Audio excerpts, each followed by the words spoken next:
way I performed. Yeah, demons did possess me. Yeah. What about you? Just you're not walking with God, demons will possess you. Singer Denise Matthews, better known as Vanity, 57-year-old star, died yesterday in Fremont after years of health problems with her kidneys. When Vanity died, the headline said it was kidney failure. Quiet, peaceful. But those closest to her knew something didn't feel right. Just before her death, she had started preaching, telling stories, dropping warnings.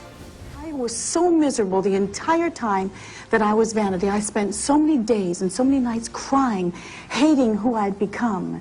And I knew I needed to get out, but you don't know how to get out because it just, the world sucks you in. She wasn't just talking about addiction or regret. She was talking about the industry, the darkness, the control, and the man she once called the devil. 2 months later, Prince was gone too. Pop music icon Prince has died. The superstar's publicist says authorities were called to his Paisley Park mansion around 9:45 this morning for a medical emergency. And while the official cause was labeled an accidental overdose, those who followed both their lives closely knew. This wasn't just a coincidence, because Vanity had seen too much, and Prince had started telling the truth. A delivery service, then that's fine, but even FedEx doesn't say that they own the thing that they ship, you know, right? Because ultimately it keeps us apart, and it keeps the people in power in charge of us. This isn't just about two celebrities who died too soon. It's about timing, silence, and what happens when two people try to walk away from the machine that made them. Because if Vanity was the first warning, Prince may have been the real target. So let's get into it. Before she was Vanity, she was Denise Katrina Matthews, a biracial girl from Niagara Falls, Ontario, who'd seen more darkness before the age of 10 than most do in a lifetime. She was abused by her alcoholic father, endured racial isolation at school, and fled into beauty pageants not out of vanity, but survival.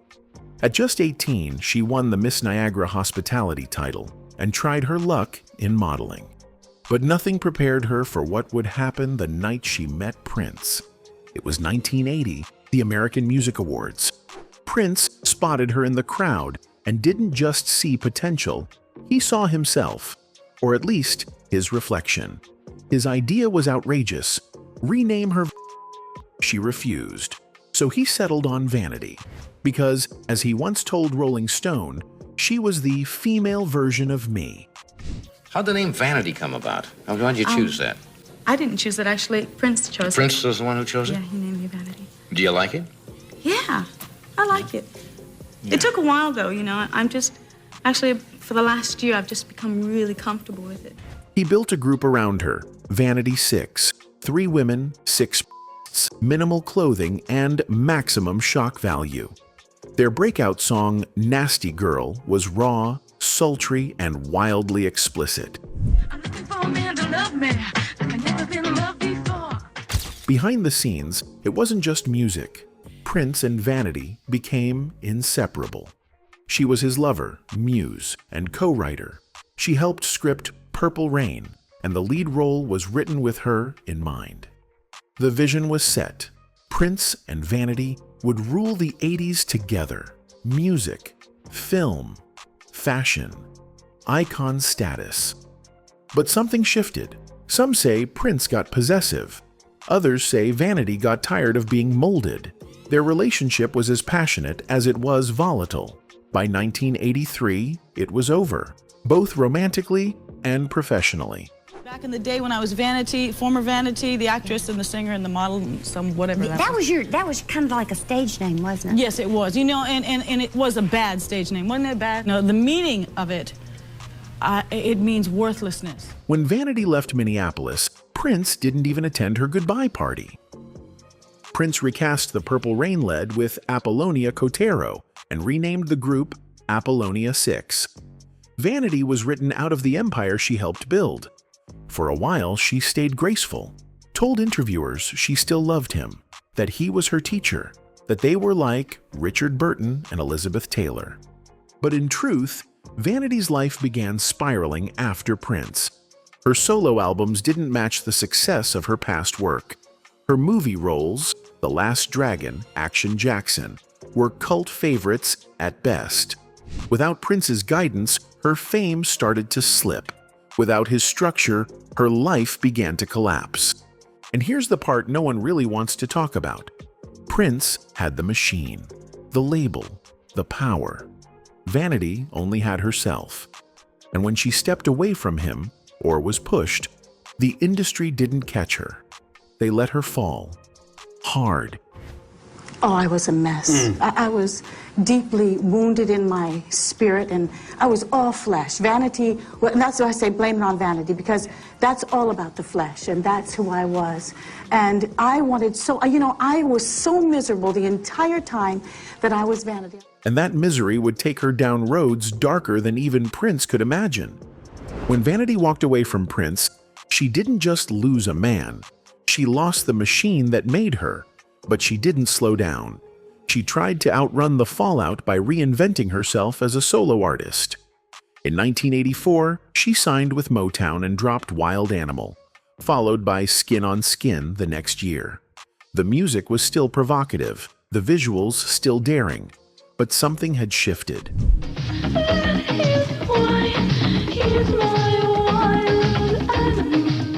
Without Prince's production or creative direction, Vanity's sound lost its edge.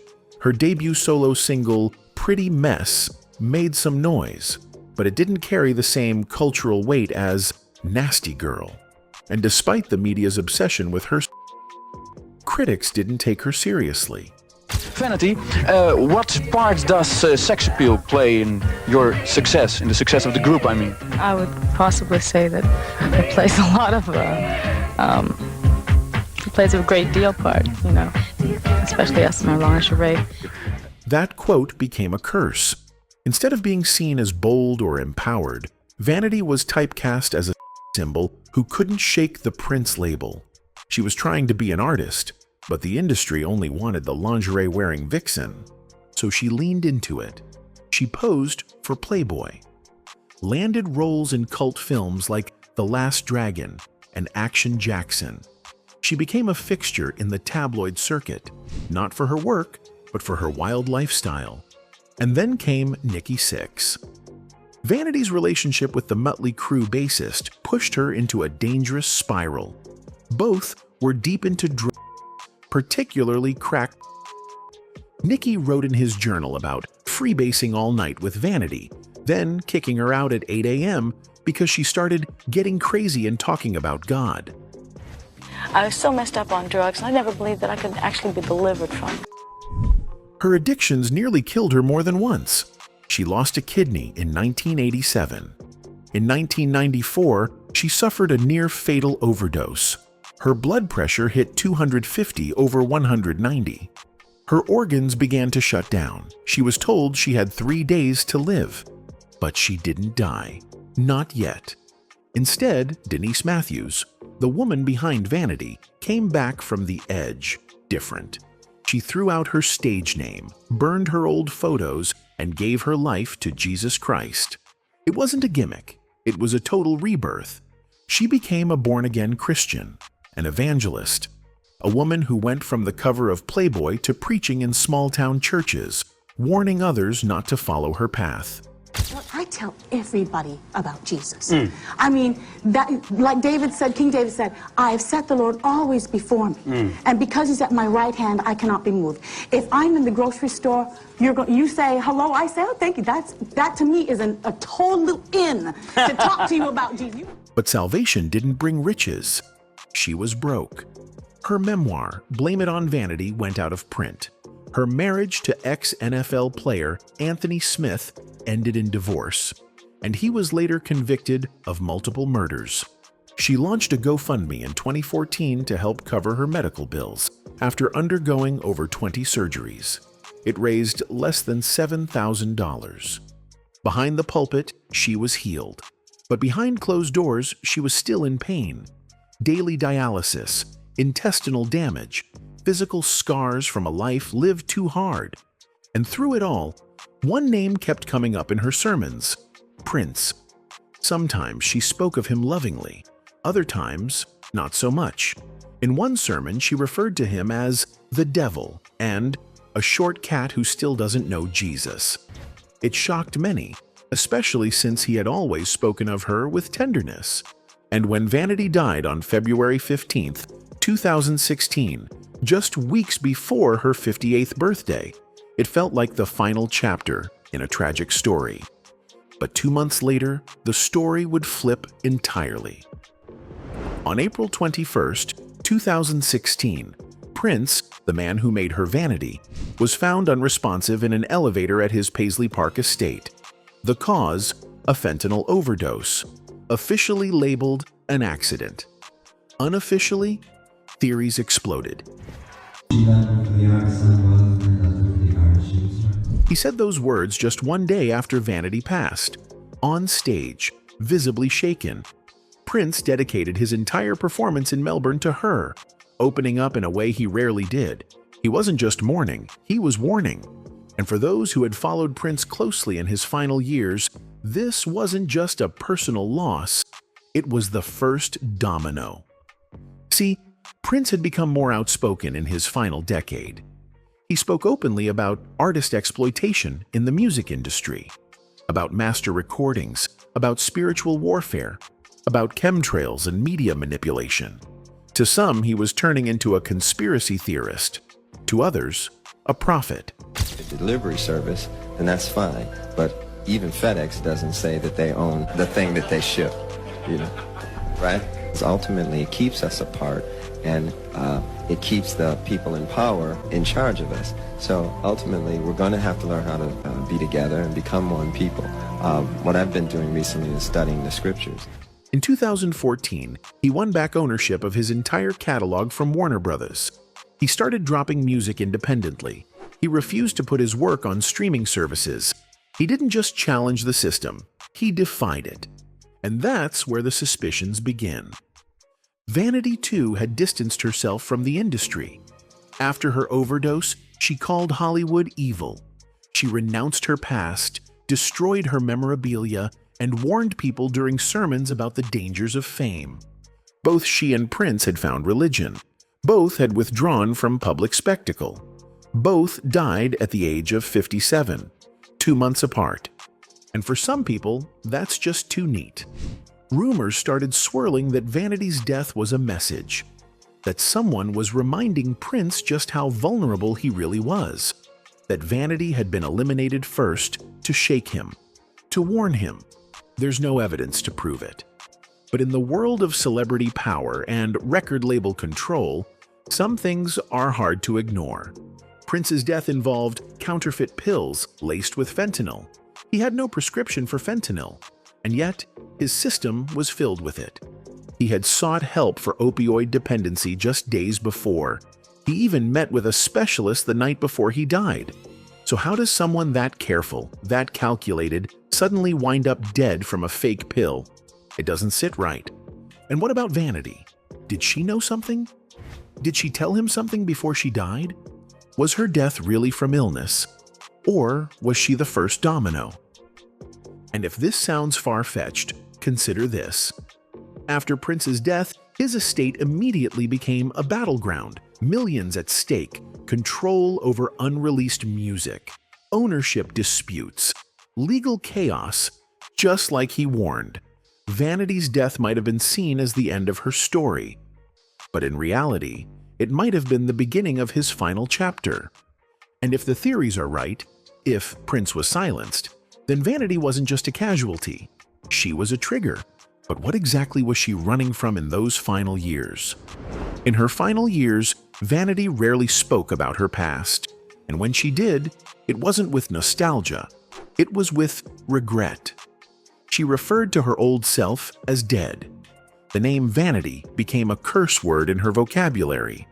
All I had become was thus painted on my face. Vanity, she wrote on her personal website. For her, that identity was symbolic of sin, lust, and destruction. She was determined to leave it behind. But every time she tried to escape that past, it pulled her back in. Denise Matthews had undergone a spiritual transformation. Yes, but her sermons often included dark, cryptic references to people and experiences from her time in the industry, especially Prince. Though she was once madly in love with him, her later comments were deeply conflicted. At times, she called him the devil. Other times, she claimed he had been spiritually lost and needed saving. These weren't just throwaway lines. They were coming from someone who had lived in the eye of the storm, someone who had seen what Prince had seen, and someone who, perhaps, felt both of them were being haunted by the same demons.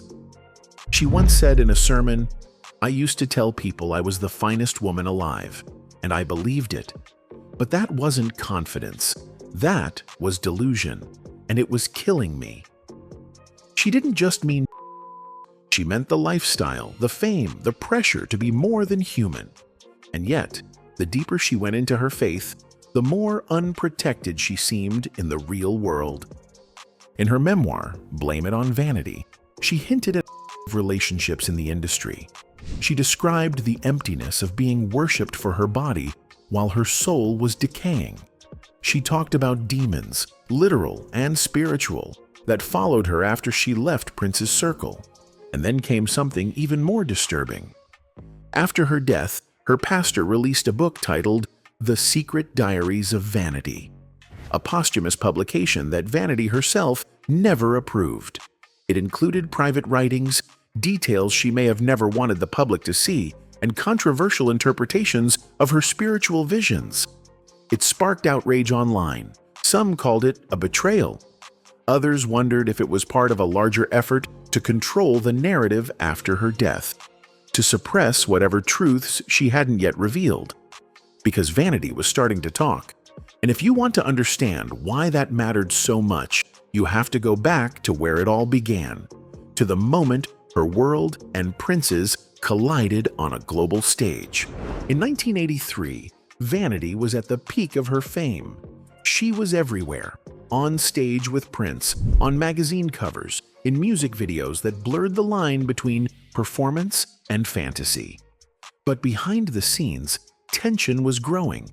Prince was putting together his biggest project yet, a semi-autobiographical film titled Purple Rain. And Vanity wasn't just going to be part of it.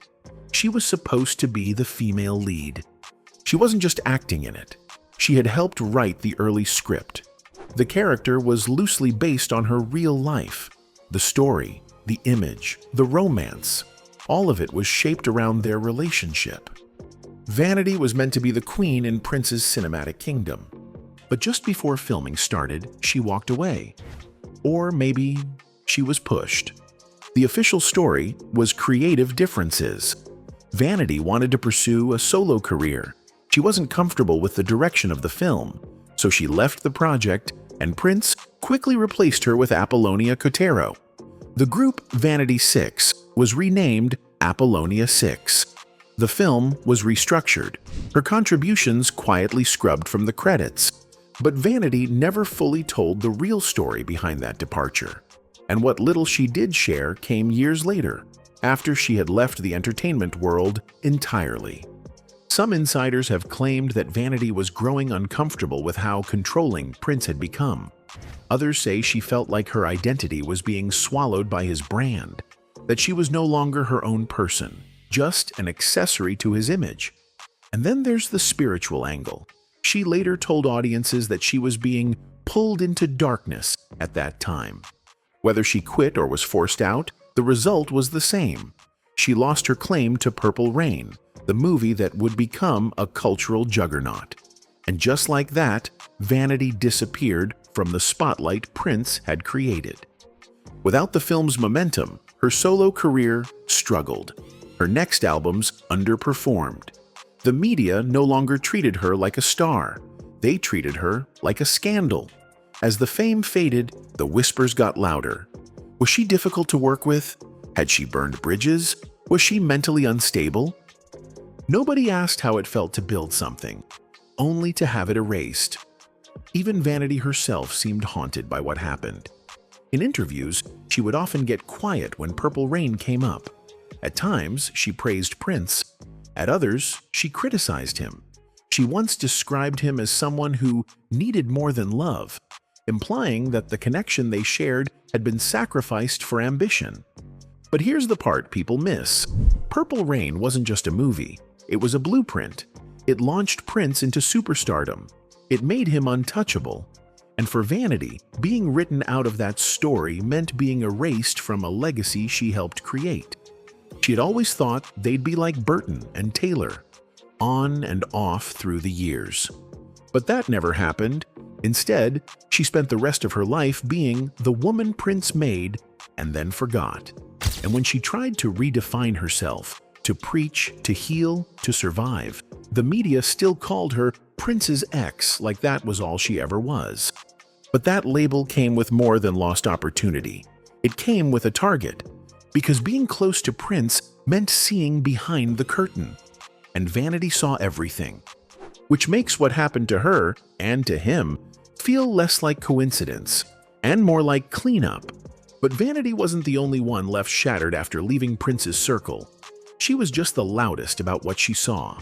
By the time Vanity passed away on February 15, 2016, she was no longer the wild, seductive woman the world remembered from Vanity 6. She was Denise Matthews, a woman who had been through the fire, walked away from fame, and tried to warn others about the cost of playing in the industry's shadows. She died in a hospital in Fremont, California, after years of dialysis, 23 surgeries, and nearly a decade of living paycheck to paycheck. Her GoFundMe campaign barely raised enough to cover a single treatment. There were no tributes at the Grammys, no all-star tribute shows, just a single tweet from Sheila E., and a heartfelt but low-key tribute from Prince during a concert in Melbourne. I'm sure she wants us to celebrate her life and not mourn her. But her death didn't feel like the end. It felt like a warning. Vanity had said strange things in her final years, not just about Prince, but about the system that had lifted her up and then discarded her. She hinted at evil in the industry. She talked about demons. She called fame a weapon. She said that the same spotlight that made her feel alive also tried to kill her. And then Prince was gone too. April 21, 2016. Fentanyl. Alone. No prescription. No note. Just counterfeit pills and a sea of unanswered questions. His body was discovered in the elevator.